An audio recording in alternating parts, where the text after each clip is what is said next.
licensing agreements, instruction manuals, terms and conditions.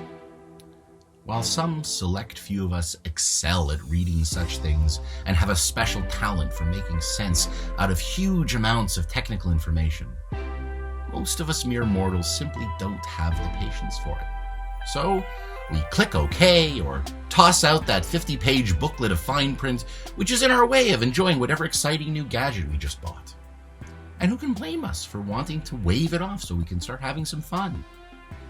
Cue the Torah's famous cautionary tale.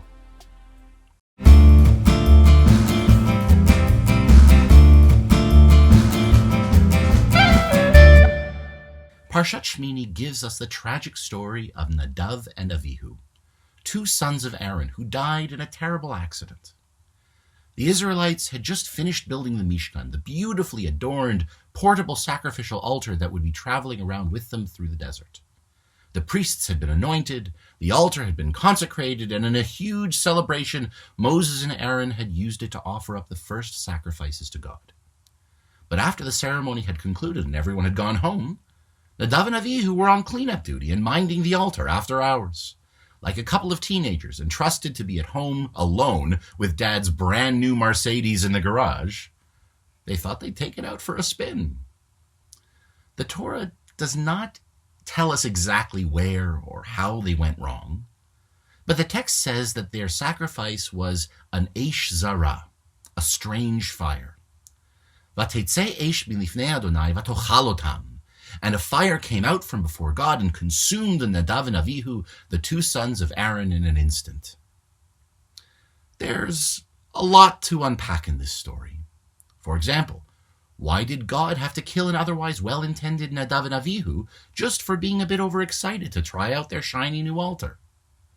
Why did it clearly matter to God so much exactly how this new altar should be used?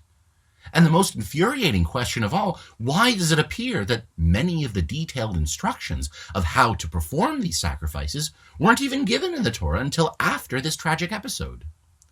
It seems that at least some kind of divine warning label should have come with the altar's building instructions.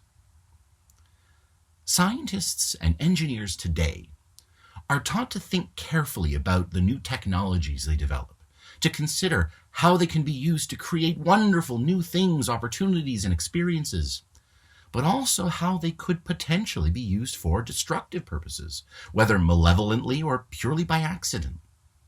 Nuclear power, artificial intelligence, and even the issue of guns are all genies that are already out of the bottle, and all we can do is debate, assess risks, and regulate how they can and should be used for the benefit of society. We like to believe that these are modern conversations, but really, we've been having them for much longer. History has shown that the printing press contributed to the exponential proliferation of misinformation in much the same way that social media has done today.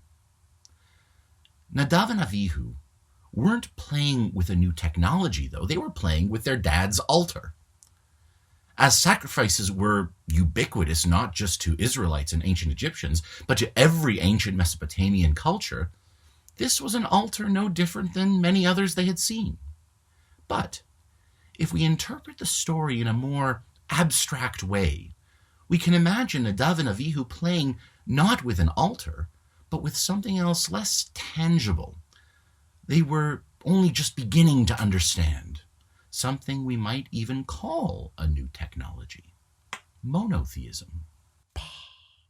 And it's true, it's a bit of a stretch to call monotheism a technology. But for all intents and purposes, hasn't theology not already proven both its potential for amazing creative beauty as well as mass destruction, just as much as any controversial technology?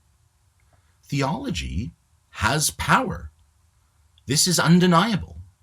And for all humanity's terrible track record in attempting to live by sensible rules, it just proves all the more how important it is to have these rules for religion and for technology, not just to protect ourselves and others from our own foolishness, but also to instill in us a healthy amount of fear and respect.